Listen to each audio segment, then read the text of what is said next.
The Houston Texans schedule is out, and we are gonna react to it. Pen is in hand.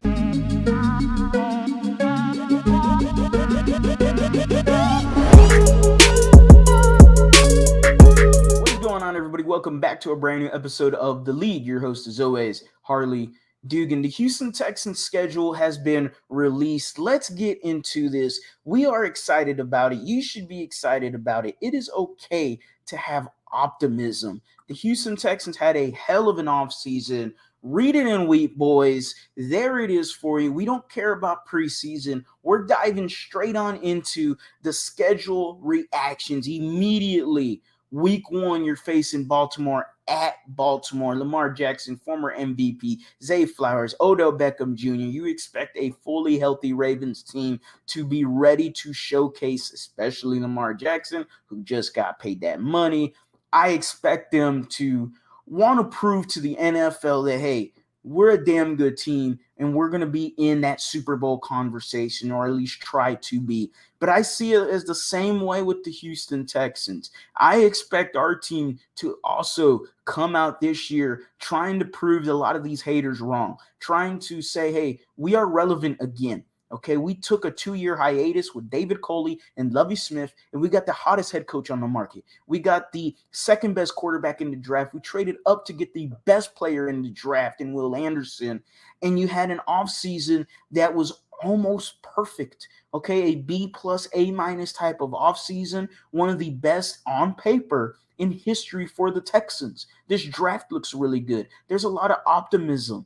At the end of the day, I expect a loss. I expect the Houston Texans to take an L in week 1. The Ravens are that good of a team, and I expect them to pull away, but I hope the Texans are competitive for that game and they play a good 3-quarter game. I could see that happening.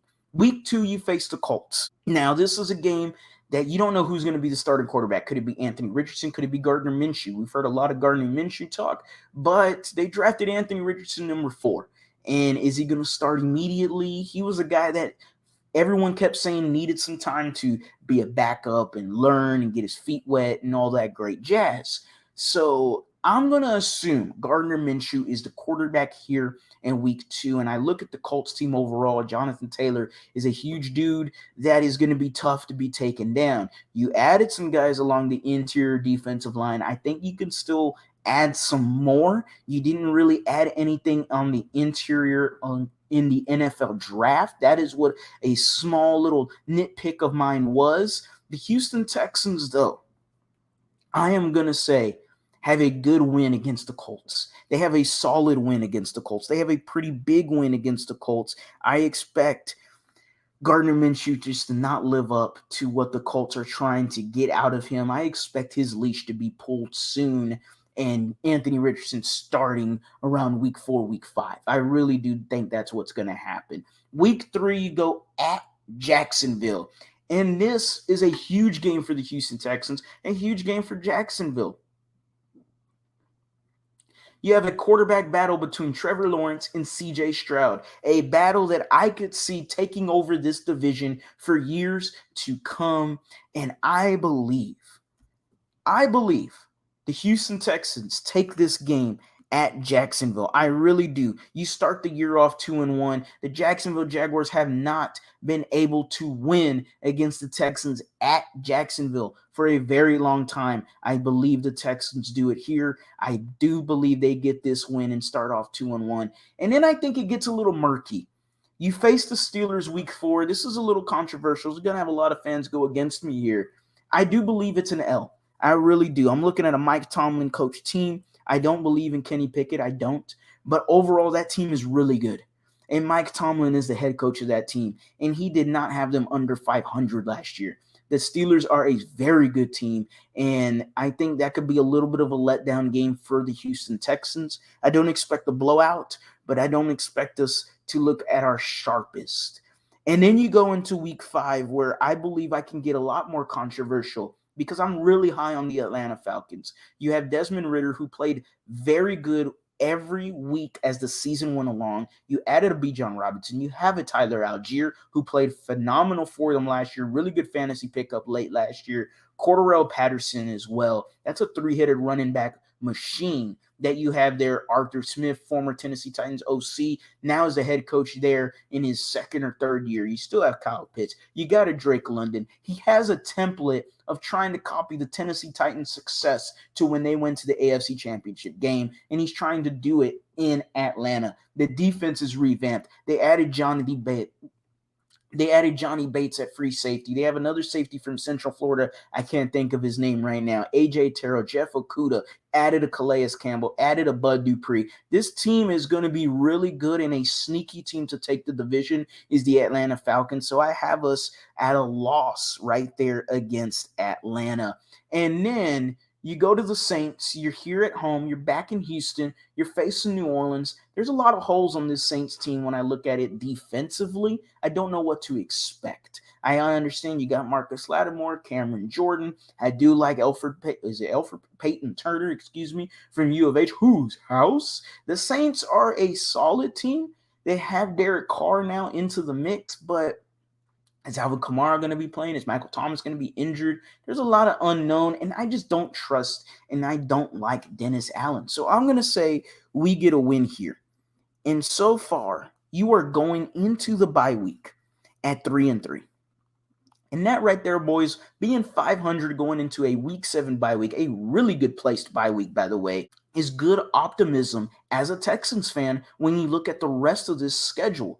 Immediately, week 8, you're traveling to Carolina to face Bryce Young and the Carolina Panthers, a good matchup of CJ Stroud, Bryce Young. CJ Stroud fell to Bryce Young, number two, all his life. He gets some retribution here. He's going to end up getting the dub. I'm expecting a really good game out of CJ Stroud, a game to where we go, whoa, maybe this guy is legitimately the franchise quarterback of the Houston Texans. Maybe this guy is the guy that's going to drive the car all the way to a hopeful long playoff run and maybe championship. Okay, and obviously it's not happening this year, okay?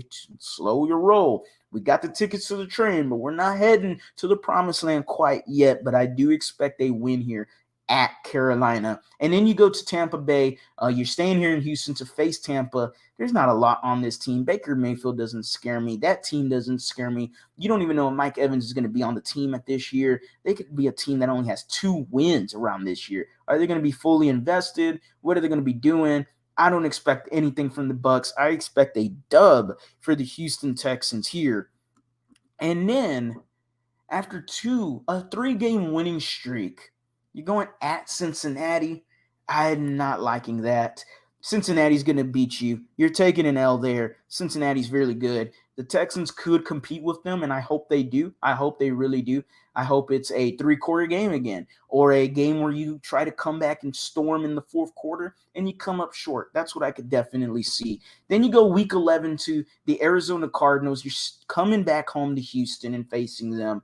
I don't know what to expect from them. Is Kyler Murray going to be healthy? Is DeAndre Hopkins going to be on the team? You got a first-year head coach, Jonathan Gannon. Is Buda Baker, who was upset earlier this season, rumors and supposed, okay, we don't know what's going on with the Cardinals. I have nothing absolute about them, and they always have injuries around this time of the year. So I'm going to say Kyler Murray is probably not healthy, and the Houston Texans grab a W, a victory against the Arizona Cardinals. And then you go to week 12, you're staying in Houston, you're facing the Jacksonville Jaguars. Again, guys, I had them winning in week 3. I don't see them winning and sweeping the Jaguars this year. This is definitely a split. You could switch week 3 and week 12 in terms of win-loss, but I do think they're going to lose week 12. I really do. I just don't see them sweeping them. And I think Trevor Lawrence, he's going to be really good this year. I really believe that. 15-2 touchdown interception ratio at the very end of the year. He had a great run for them. Expect CJ Stroud and Lawrence to carry this division for the future. And then you got week 13 where you face the Denver Broncos. You're staying at home, 3 straight home games. Denver is a lot of unexpected uncertainties from them. You don't know what to expect. The defense was a top 15, top 10 defense last year. Evero's gone now. When you look at it, though, they still have a lot of that core defense still intact. Offensively, there's some really good names, and this team is really good on paper. Maybe they just needed to get rid of the head coach and Nathaniel Hackett, and I'm going to chalk it up as an outlier kind of year for Russell Wilson. I do expect him to have a bounce back year, and I expect a loss here from the Houston Texans taking the L against the Denver Broncos. Week 14, you go to New York, at New York. You're facing Aaron Rodgers. This isn't a good time to play the Jets, especially week 14. I'd rather face him early in the year. Aaron Rodgers is going to be doing Aaron Rodgers kind of things. You're taking an L here at New York. You really are. Then you go to week 15 to the Tennessee Titans. You're traveling at Tennessee, and I don't have no problem saying this. I think you sweep the Titans this year. I'm giving them a dub. I really am. I don't expect a lot from them. Week 15, I'm expecting Will Levis to possibly be the quarterback around this time, and I expect the Texans to feast on a Will Levis quarterback-led Titans team. Then you got the Cleveland Browns in week 16, and I'm looking at it like this. The Cleveland Browns, I don't care about the past history and the past issues of Deshaun Watson and whatnot. I don't care about that anymore. What I definitely care about is, to me, this is a must-win game for the Texans. With my third eye open, I'm looking at the draft, and I'm looking at the Cleveland Browns have their first-round pick. And if we got to win this game in order to get better draft value from that pick. So this is a must win, and I'm going to chalk it up as a win. So the Houston Texans beat the Tennessee Titans at Tennessee, beat the Cleveland Browns. They beat the Titans again at home, sweeping the Titans, splitting the Jaguars. And then you got week 18. And what seems like a full circle moment for the Houston Texans. You heard me mention it on Ruben's video. If you're still watching, thank you. I appreciate it. Subscribe to the channel down below. We're on the road to 2,000. Week 18 last year, you needed to lose that game. You ended up winning it. I can see the scenario of a week 18 game where you have to win this game in order to get into the playoffs. A win and you're in scenario, a lose and you are out. And I do believe, because we are Houston sports fans, that the Houston Texans are going to take an L here. I think they're going to lose to the Indianapolis Colts in week 18. And I ultimately believe that Houston sports at times can be very painful. And the Texans, in a winning-in scenario, end up losing. Ultimately, when I do look at the end of this schedule video, you fall to 9-8 when you were once 9-7. You take that loss to Indy. You don't go into the playoffs. But when you look at it as a whole, the Houston Texans going 9-8, potentially DeMeco Ryans winning Coach of the Year, potentially Will Anderson winning Defensive Rookie of the Year, potentially C.J. Stroud winning Offensive Rookie of the Year. I think he could be top 3 in the Final Four voting on that.